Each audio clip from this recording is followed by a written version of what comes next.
In the news tonight, 16 people are killed in airstrikes in Syrian provinces, and Russia suspends the use of an Iranian airbase to launch strikes against Daesh in Syria.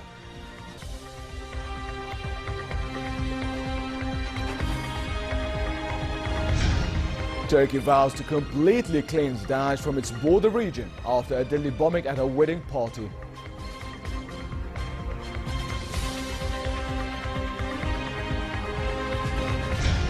And Rio says farewell to hosting the Olympics at a spectacular ceremony.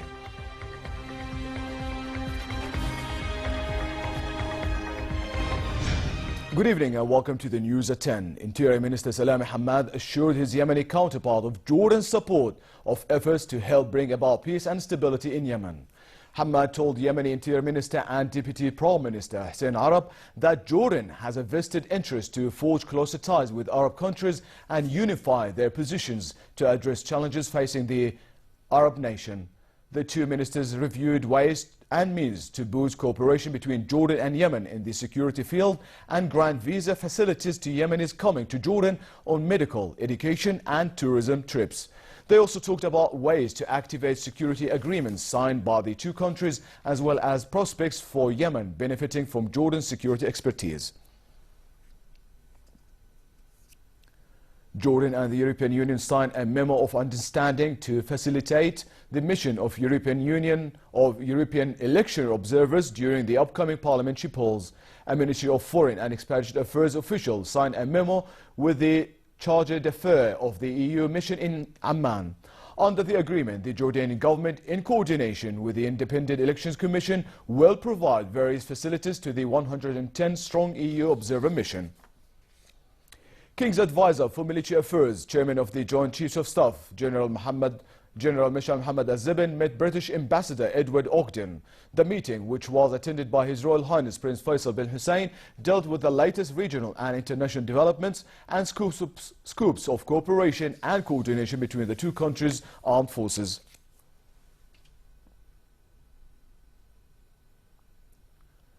U.S. Secretary of State John Kerry said talks between the United States and Russia on military cooperation in the fight against Daesh in Syria are nearing an end.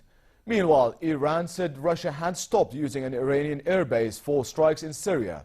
The Russian military said its aircraft operating from the Hamadan airbase had now completed their the task, but it left it open to that possibility of using the base again if circumstances warranted it.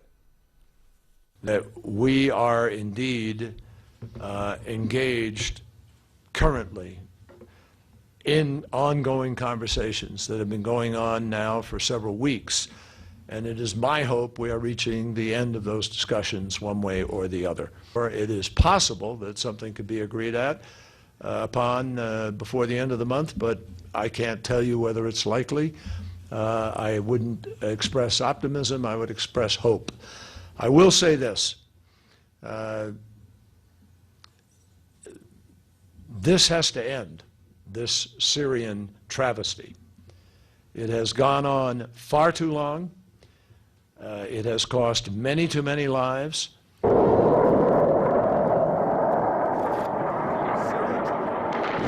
Strikes in several Syrian provinces.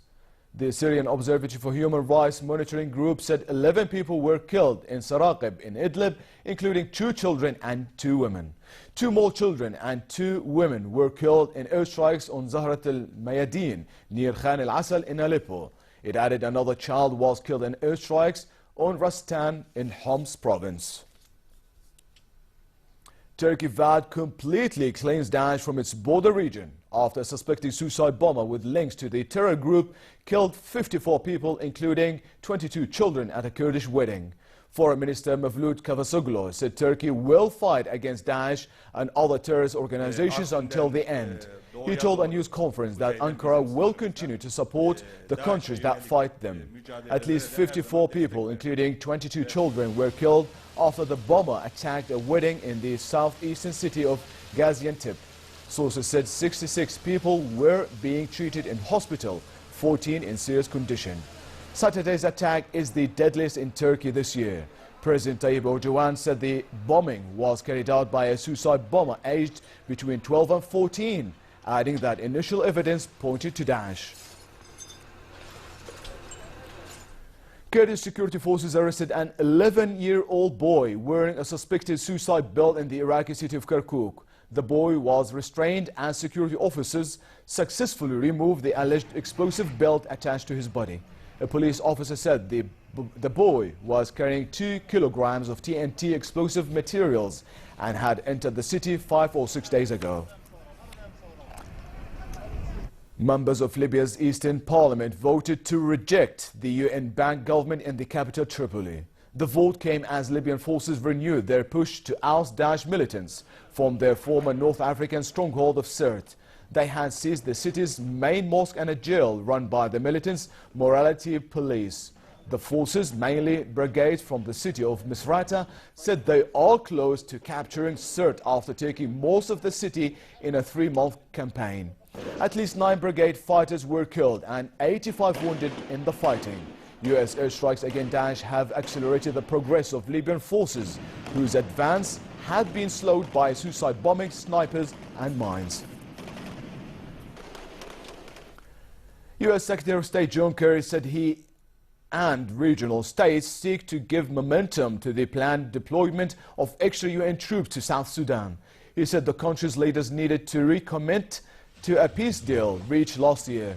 Kerry said regional states had agreed on the immediate implementation process of meetings and steps to guarantee some momentum builds up. Kerry spoke at a news conference in Nairobi after talks with foreign ministers from Kenya and other regional states.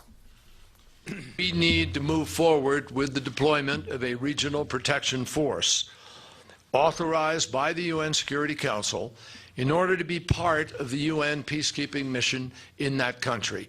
And let me emphasize, this is not an intervention force. This is a protection force with a very clear mandate to be able to protect people for their access, their freedom of movement, and their ability to remain free from attack or ambush. Right to Dubai, where the world's largest indoor theme park is to open soon.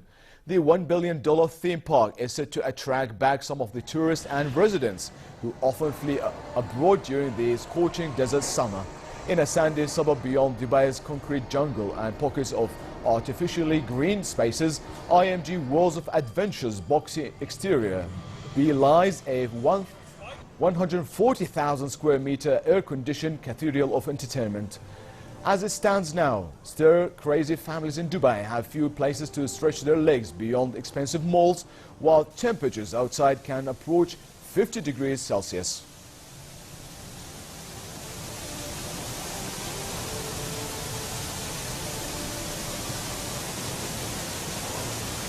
The park itself is a 1.5 million square foot development, fully indoors, so extremely unique to have a park of this scale. It is the world's largest indoor theme park.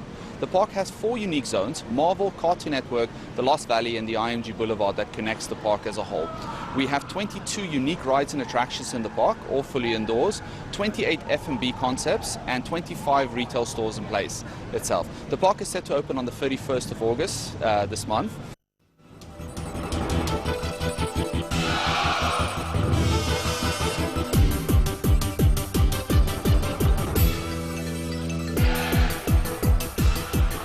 Rio said farewell to hosting the Olympics at a spectacular ceremony. The baton was handed over to Japan, which will host the 2020 Games. The closing ceremony experienced peals of rain that poured down on the thousands of athletes and spectators in attendance from the night. The beat of traditional Brazilian music, Olympians danced and waved their country's flags to celebrate their place on the world's premier sporting stage. The last medals of the Rio Games were also presented at the closing ceremony. Jordan made history after Taekwondo star Ahmed Abu Ghosh won its first ever golden Olympic medal.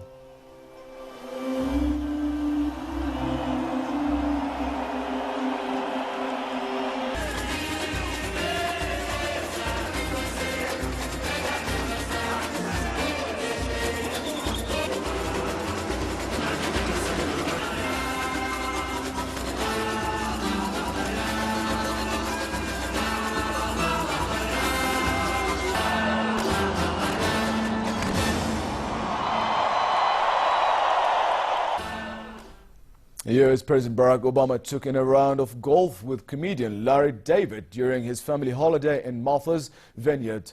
Golfing with celebrities has become a staple of Obama's summer trip to the Massachusetts island.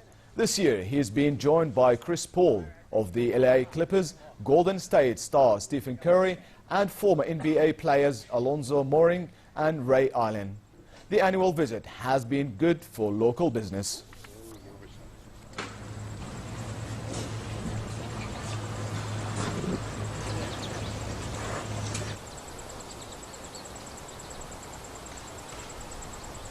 And finally, fair in most regions for the rest of tonight and relatively hot in the Jordan Valley and the Dead Sea. Tomorrow it will be relatively hot with the mid-30s temperatures in the hilly areas and hot in the Badia and eastern plains. Winds will be northwesterly moderate to brisk. The Gulf Aqaba should expect a very hot day tomorrow with a high of 41 degrees. Northerly winds and somewhat choppy seas. Next are the lows and highs for tonight and tomorrow.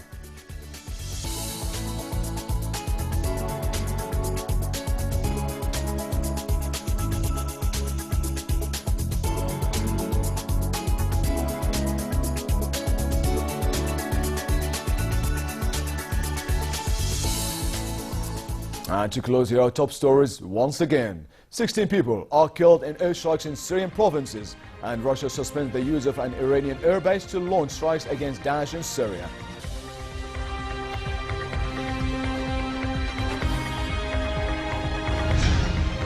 Turkey vows completely cleans Daesh from its border region after a deadly bombing at a wedding party.